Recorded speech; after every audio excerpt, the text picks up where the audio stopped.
बड़ी तेजी के साथ करवटें बदल रहा है और आपके चेहरों पर उभरने वाला तबस्सुम मांद पड़ रहा है। आपके माथे की सलवटें जवाब दे रही हैं। मैं ताड़ गया कि आप माहौल को किस रुख पर ले जाना चाह रहे हैं।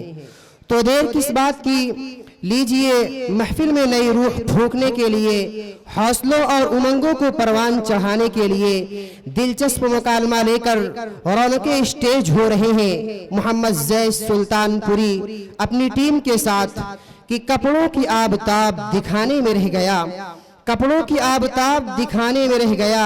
कुछ लोग थे कि जिनको लुभाने में रह गया, सड़कों की राह तक लिए महफिल से थोड़े लोग, मैं दोस्तों को हंसने हंसाने में रह गया।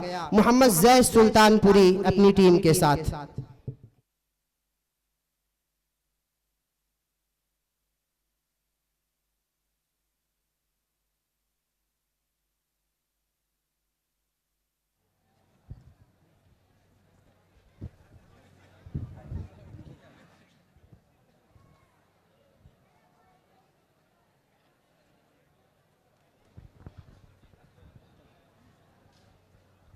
कहाँ अटक गए थे, कहाँ चिपक गए थे?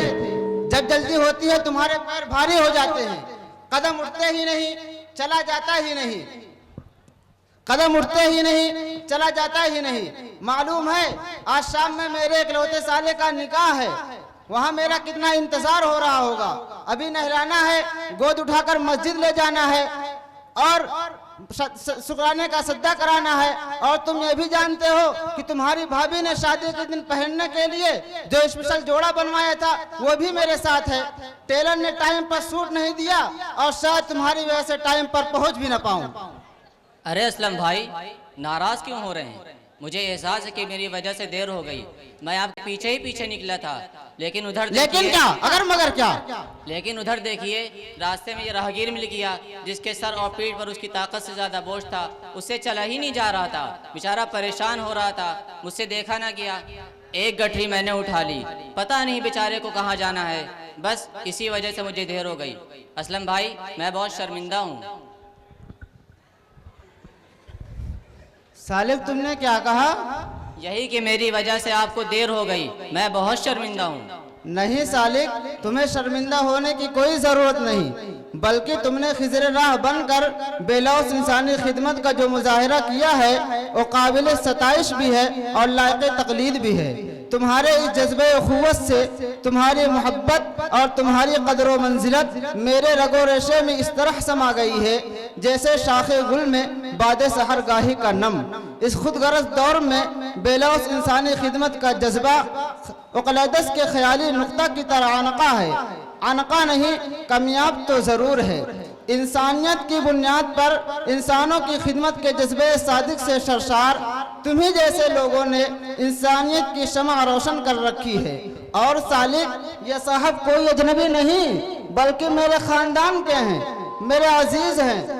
हकीकत में इनके सर और पीठ पर कपड़ों के गठरियों का बोझ नहीं बल्कि जहालत का बोझ है। जहालत की वजह से दौलत भी गई, इज्जत भी गई और खानदानी वजह वकार भी रुखसत हो गया।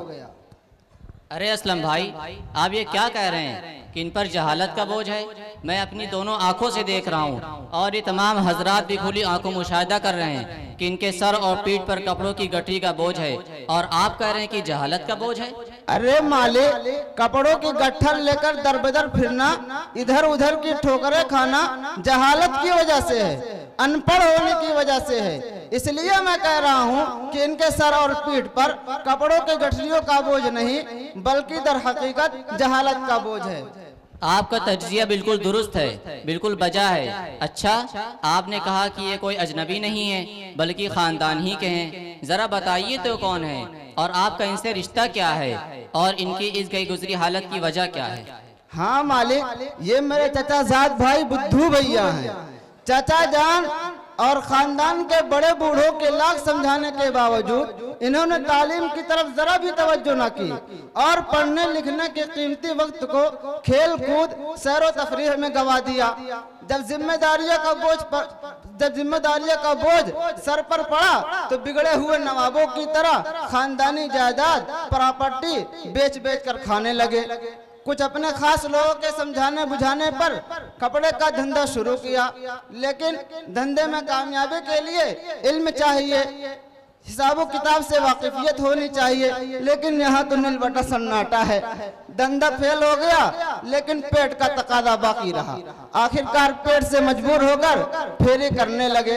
सालिक वक्त नहीं है, ससुराल में इंतजार हो रहा होगा, लेकिन आज मैं तुम्हें एक अहम बात बताना चाहता हूँ। देखो बुद्धू भैया अपनी गठरिया उठाकर कहीं जाना चाहते हैं, पहले तुम उनकी मदद करो और उन्हें उनकी मंजिल तक पहुंचा दो, फिर मैं अपनी आप बीती सुनाता हूँ।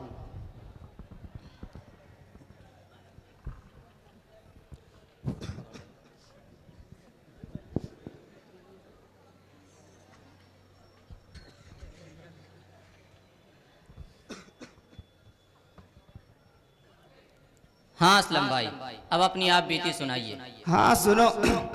बुद्धू भैया के खेल कूद, उधम चौकड़ी और दोस्तों की चकाचौंध पार्टी से मैं भी तालीम से लापरवाही बरतने लगा और बुद्धू भैया की उधम चौकड़ी में शामिल हो गया।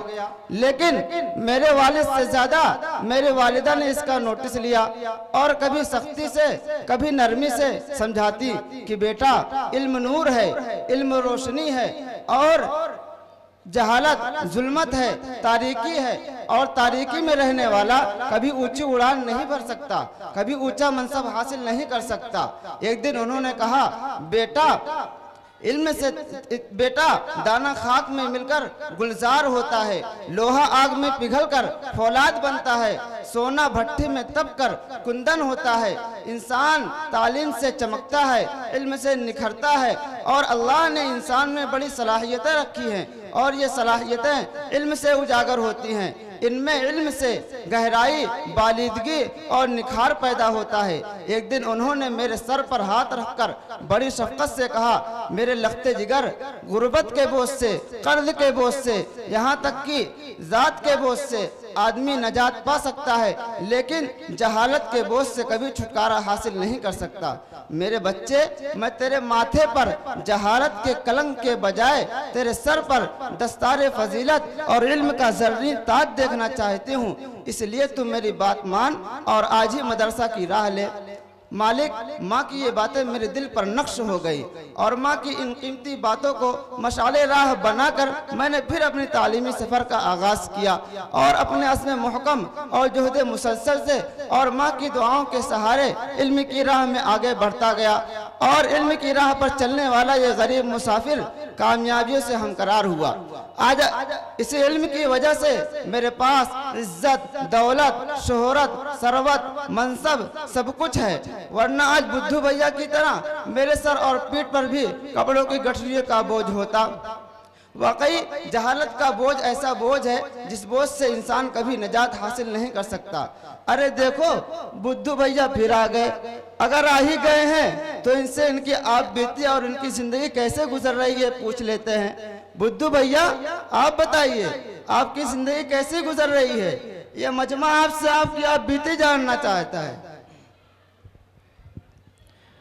पूछे थे वो तो सुना, कैसे बसर होती है, रात खैरात की सदके की सहर होती है।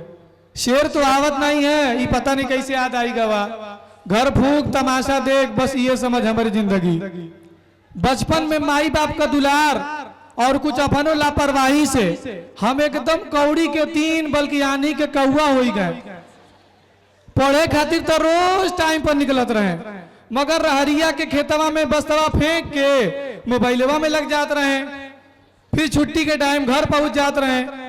माई बाप समझन की पढ़ के आवा है, बस ये कुल 3-5 में दिन बीत गवा, जवानी आ गई। और तू तो जानते है असलम बाबू, जवानी दीवानी होती। माई बाप देखें कि ढंग से पढ़त ना है, शादी कर दिए। अब दुनिया जानती शादी के बाद का होता। भूल गई खेल कूद, भूल गई छकड़ी, भूल गई खेल कूद, भूल गई छकड़ी, 3 चीज याद रहा, नून तेल लकड़ी। अब तो जवानियों खत्म हुए के कगार पर है, लेकिन अल्हम्दुलिल्लाह कई बच्चन के बाप हो गए और माई बाप तो बहुत पहले दुनिया से सुधार गए और बीवियों सब छोड़ छाड़ के चल दिए और कमरिया भी अब झुक गई। और रास्ता चलत लड़कन चिढ़ावत हुवन कि का खोजत हुआ हो। अब उनसे का कहीं, बस इतने जवाब देत है कि शबाब हाथ से जाता रहा पता ना चला, शबाब हाथ से जाता रहा पता ना चला, उसी को ढूंढ रहा हूं कमर झुकाए हुए। अब तो हम कौनो लायक नहीं भय, लड़कपन खेल में खोया और जवानी नींद भर सोया, अब बुढ़ापा देख कर रोया। अब तो बस ये कुल रहा गवाह है कि अफसोस के सिवा कुछ हाथ नहीं लगा। पेट का आग बुझावे खातिर दर दर का ठोकर खाए के पड़त। बस अब हम आप लोगों से हाथ जोड़ विनती करत हैं कि खुद भूखे रहली ठीक, लेकिन लड़कन के जरूर पढ़ाई लिखाए के आदमी बनावे, नहीं तो धरती के बोझ हो ही जाइए और कबहू माफ नहीं करिए। रात बेलुत्फ है परहेज की सालन की तरह, दिन भिखारी के कटोरे की तरह खाली है। असलम भाई, आज मैं भी आपका घरेलू मुलाजिम बनकर जहालत का बोझ ढो रहा हूँ, लेकिन मैं अहद करता हूँ कि पेट काट कर, पेट भर रोटी न खाकर भी मैं अपने बच्चों को ज़रूर पढ़ाऊँगा, आला तालीम दिलाऊँगा, ताकि उनके सर पर भी बुद्धू भैया की तरह जहालत का बोझ ना हो, बल्कि आपकी तरह इल्म का ज़र्री ताज हो। माशाल्लाह माशाल्लाह, आपका ख्याल बहुत ही अच्छा और बहुत उम्दा है।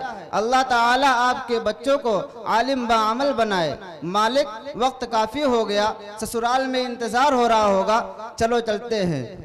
ये अटैची पकड़ो तो धीरे से आगे चलो, हमारे अस्सलाम वालेकुम। माशाअल्लाह, वाक़तन एक हकीकत थी जिनको इन बच्चों ने अपने मुकालमे के अंदाज में पेश किया है। ये बच्चे जिन्होंने प्रोग्राम पेश किया, नसीम ज़फ़र बलियावी ने 20 रुपया, सलीम भाई ने 100 रुपया, हाफिज़ मोहम्मद असफ़र साहब नुनारी ने 40, मोहम्मद इमरान साहब मानी कला ने 300, मौलाना इमरान महमूद साहब ने 50 रुपया दिया है। ये आए बच्चे ले लें।